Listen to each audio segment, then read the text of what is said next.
Hello guys, Radhe Radhe. Welcome to my channel YouTuber Preeti two में। और आइए देखते रहिए हमारा करौली माँ का भाग 2। और भाग 1 आप पहले देख चुके हैं और भाग 2 देखिए। यहाँ पर हम गए थे गुफा वाली देवी के पास, तो ये वहाँ सीढ़ियाँ थी उतरने के लिए, और हम सब प्रसाद लेने के बाद में इस मार्ग पर आगे चलते जा रहे थे। यहाँ मैं, मम्मी, पापा, मेरी सिस्टर, हम लोग यहाँ सीढ़ियों से आराम आराम से उतर रहे थे, क्योंकि पत्थर की बनी हुई थी सीढ़ियाँ। और यहाँ पर उतरते जा रहे थे। यार, यहाँ का दृश्य इतना अद्भुत था। सुबह सुबह के टाइम इतना अच्छा लग रहा था। चिड़ियों के चहचहाने की आवाज़, ढोल की ध्वनि, और ये यहाँ पर ढोल बज रहा था, ढोल की ध्वनि।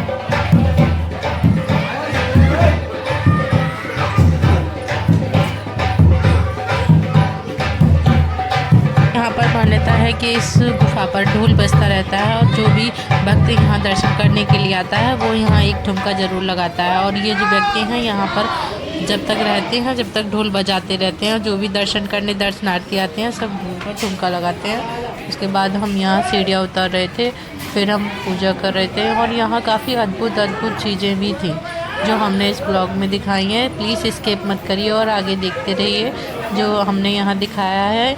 यहाँ देखिए, यहाँ पर हमने देवी माँ के दर्शन किए और यहाँ पे दीपक जलाए थे। दीपक जलाने के बाद में यहाँ ये गौमुख है, इसमें से पानी पहाड़ों में से पता नहीं कैसे आता है। इस गौमुख में से पानी मतलब निकलता रहता है। लोग आते हैं और इस जल को ग्रहण करते हैं। ग्रहण करने के बाद में अपने सर पर छींटे भी लगाते हैं। और ये दृश्य यहाँ का अद्भुत दृश्य है। पहाड़ में पता नहीं कैसे यहाँ पर इस गौमुख से पानी निकलता रहता है।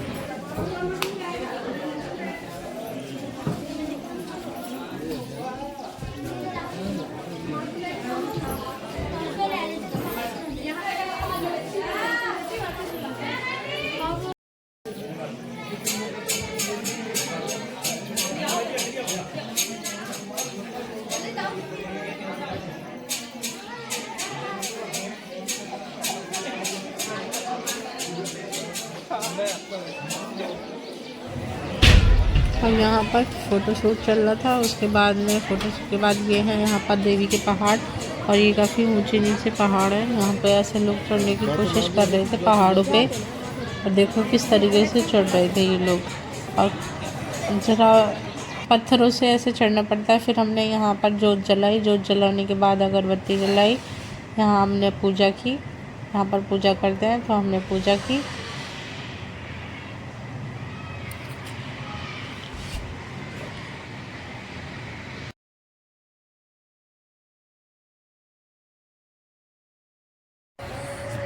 यहाँ पर देखिए गाइस, हम ऐसे अपनी पूजा संपन्न कर रहे थे। फिर इसके बाद में मम्मी ने पूजा की, फिर मेरी बहन ने पूजा की। यहाँ पर दीपक भी जलाया जाता है और अगरबत्ती भी जलाई जाती है। उसके बाद में हमने गौमुख के दर्शन किए। गौमुख के दर्शन करने के बाद में जल ग्रहण किया। हाँ, जोत जल गई। अब देखो, फिर हमने मंदिर में प्रसाद और धूप लगाई, प्रसाद दिया, अपना चुनरी वगैरह चढ़वाई माता रानी पे। ये गौमुख है, यहाँ से जल निकलता है। यहाँ मान्यता है इस जल को पीकर छींटे लगाए जाते हैं सर पर, और यहाँ पर सिक्का भी लगाया जाता है। ये पीछे दीवार है, इस पर सिक्के लगाते हैं। लोग अपनी मन्नत मांगते हैं, और जो मन्नत मांगो वो यहाँ ज़रूर पूरी होती है। तो ये पहाड़ों से ये पानी पता नहीं कैसे इस गौमुख से बाहर आता है, और सब बस ये इसी तरीके से पानी गिरता रहता है गौमुख से बाहर। और सब लोग देखो इसको पीते हैं। पीने के बाद में अपना पवित्र करते हैं अपने आप को। फिर माता रानी के दर्शन करके माता रानी पर चुन्नी वगैरह चढ़ाते हैं। और फिर हम वहाँ से सिक्का चुपका कर ऐसे अपनी मन्नत मांगी। फिर यहाँ पापा खड़े थे, पापा का शूट किया थोड़ी देर।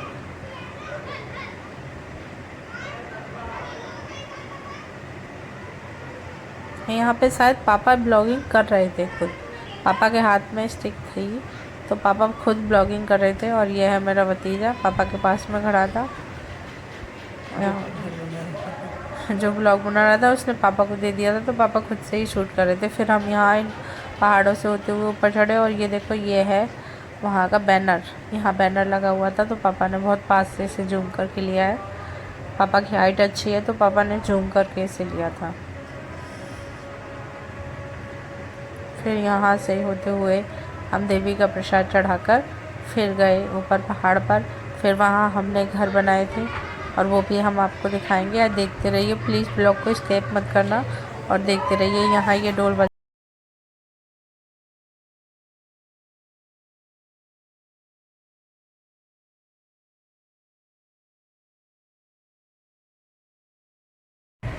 फिर उसके बाद गए, देखो ये हम सीढ़ियों से वहाँ पहाड़ों पर पत्थर के घर बनाते हैं लोग। माना जाता है कि वहाँ घर बनाने से अपना खुद का घर भी बन जाता है। तो वहाँ की मान्यता के अनुसार हम भी अपना घर बनाने के लिए चल दिए।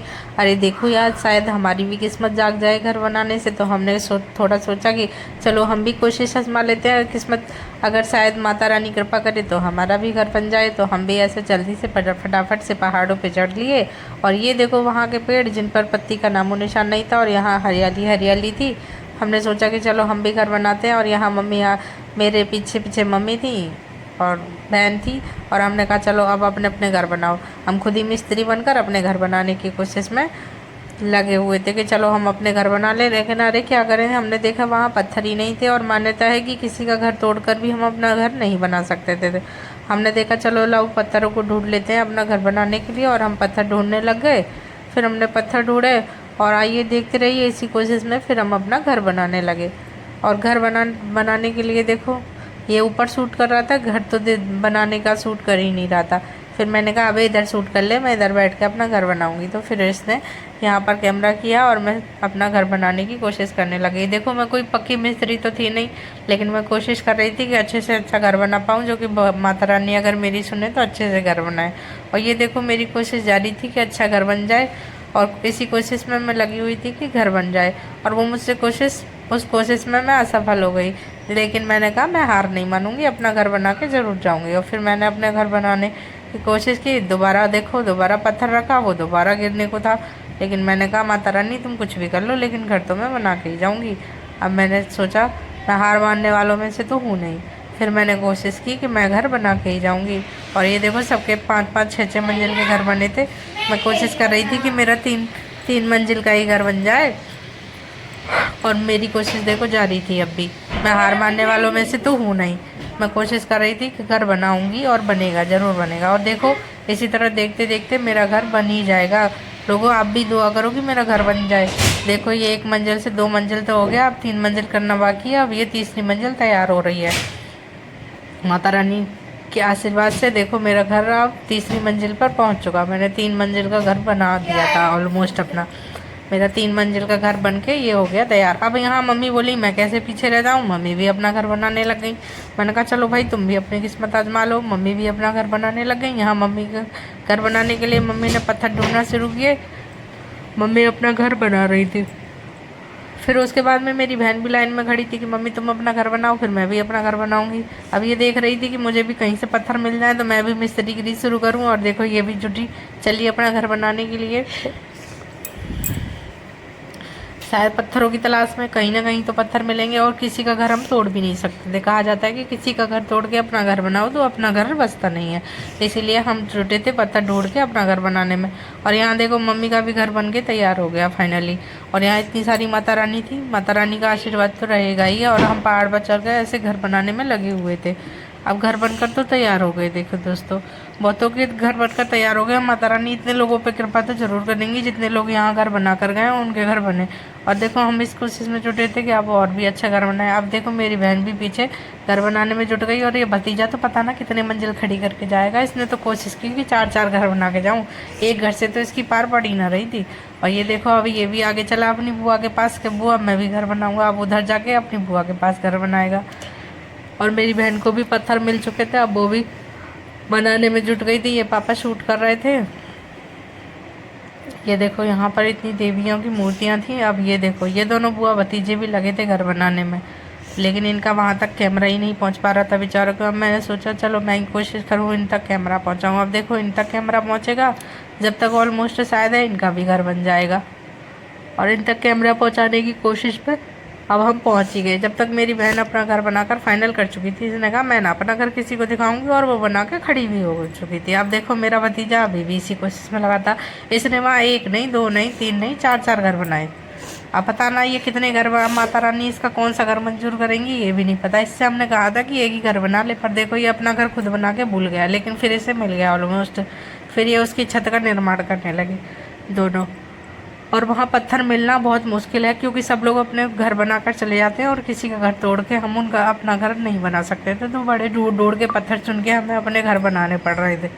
और ये हमारे घर बन के देखो ऑलमोस्ट तैयारी हो चुके हैं। और यहाँ मेरी बहन और भतीजा भी जुटे हुए हैं घर बनाने में। इन्होंने एक नहीं, दो नहीं, तीन नहीं, चार नहीं, 5-5 मंजिल के घर बनाए। ये टाटा अंबानी को भी फेल करेंगे 5-5 मंजिल के घर बनाकर। और यहाँ देखो मेरा भतीजा तो हार मानने वालों में से था नहीं, और वो तो कह रहा था कि बुआ मैं तो इतने मकान बना के जाऊँगा कि माता रानी मेरे 2-4-6 मकान तो बना ही देंगी। मैंने कहा चल तू कोशिश करता रहे भाई, मुझे तो एक ही चाहिए, माता रानी एक ही मकान देते। और यहाँ पे अभी मेरी बहन भी लगी हुई थी, और वो भी देखो अपनी मंजिल पे मंजिल खड़ी करने में जुटा हुआ था। मैंने कहा चल भाई तू बना ले, तेरी तो माता रानी ज़रूर सुनेंगी, क्योंकि तू छोटा है और छोटे बच्चों की माता रानी ज़रूर सुनती है। और वो बेचारा कोशिश में लगा था। मेरी बहन तो अपना मकान बना के सीधी बोली, या उसकी तो कमर जवाब दे गई थी, तो वो सीधी हो गई। अब यहाँ पर भतीजा लगा हुआ था। अब बुआ बोली कि अरे मेरा भतीजा लगा हुआ है, तो अब देखो अब बुआ भतीजे की हेल्प करने के लिए ज़रूर आगे बढ़ेगी। अब वो फटाफट से बोली कि चल मैं तेरा मकान बनवाती हूँ। अब देखो आगे वो कोशिश कर रही है उसके मकान का नक्शा पास सही है कि नहीं है। अब देखो अब कोशिश करेगी, कैसे करते करते उसे बताते बताते खुद ही उसे पत्थर देने लग जाएगी कि ले बेटा तू मिस्त्रीगिरी कर, मैं तुझे पत्थर देती हूँ। अब देखो वो उसकी हेल्प में लगी, उसे पत्थर देने लगी। उसने कहा बुआ मैं 2-4-6 मंजिल से तो मेरा काम चलेगा ना, मैं कि जितने भी मंजिल बनाऊँ उतनी कम है। और उसकी बुआ उसकी हेल्प करने लगी। अब हेल्प करते करते देखो छोटा है, लेकिन उसे देखो उसकी शिद्दत देखो, उसे चाहिए मकान बड़े बड़े। टाटा अंबानी भी फेल। एक मंजिल तो इसके लिए कुछ भी नहीं था, इसने 1-2-3 मंजिल, चौथी मंजिल भी खड़ी कर ली। अब बुआ भी मिस्त्रीगिरी में उससे कम ना पड़ रही थी, उसकी हेल्प करने लगी। अब देखो उसका मकान बन के तैयार हो गया। अब बोला अब तो बुआ मेरा बन गया, अब चलो आगे चलते हैं। अब यहाँ पर आए, यहाँ पर इतनी संख्या में मकान बने हुए थे जितनी संख्या में यहाँ आदमी नहीं थे। आदमियों के नाम पे तो यहाँ पूरे में सिर्फ एक मंदिर खड़ा है। और यहाँ देखो पत्थरों के जितने मकान बने हैं उतने सदस्य नहीं है। और देखो बेचारे लोग अपने मकान इतनी शिद्दत से बनाते हैं, लेकिन माता रानी उनकी सुनती जरूर है। यहाँ जंगलों में कुछ पेड़ तो ऐसे हैं जिनमें पत्ती का नामो निशान नहीं है। कुछ पेड़ क्या, अधिक संख्या में पेड़ ऐसे हैं जिन पे पत्ती नहीं है। एक आधी पेड़ ऐसा है जिसमें पत्ती। और पूरे पहाड़ों में सिर्फ ये अकेला माता रानी का मंदिर है। इतने जंगल में माता रानी अकेली रहती हैं और उन्हें डर भी नहीं लगता। यहाँ देखो ढोल बज रहा था और किसी पे माता आ रही थी। यहाँ सब नाच रहे थे ढोल पर। और हमने कहा चलो भैया हम अभी थोड़ा नाच लेते हैं। फिर उसके बाद में हम यहाँ से उतर के नीचे गुफा वाली देवी के दर्शन करने के लिए चले। फिर यहाँ हमने गुफा वाली के दर्शन किए। ये है हमारी कुल देवी करौली माता। मान्यता है कि इन देवी की मान्यता ज़्यादा है, तो ये जंगल में अकेली विराजमान है। इनको डर भी नहीं लगता, ना ही इनके पास शेर वाले चीते आते हैं। और बेचारी अकेली बैठी रहती है गुफा में। और यहाँ लाइट की व्यवस्था नहीं है। माता रानी के दर्शन करने के बाद में फिर हमने कहा चलो भैया अब तो बिहारी जी के दर्शन कर लेते हैं। और ये आए हम बिहारी जी के दर्शन करने। और देखो भैया लाइन में फंसे थे पापा बेटी दोनों पीछे। और इतनी भीड़ थी कि सांस भी नहीं ले पा रहे थे। फिर भी कहा बिहारी जी दर्शन तो हम करके ही जाएंगे। अब इनके दर्शन किए। दर्शन करने के बाद में भीड़ में धक्के मुक्के खाते खूते हमें इस तरह से दर्शन हुए। चलो दर्शन भी अच्छे से हो गए, लेकिन हम 3 घंटे चैनल को सब्सक्राइब करिए प्लीज़। आप लोग जैसे ब्लॉग देखते हैं लाइक एंड सब्सक्राइब।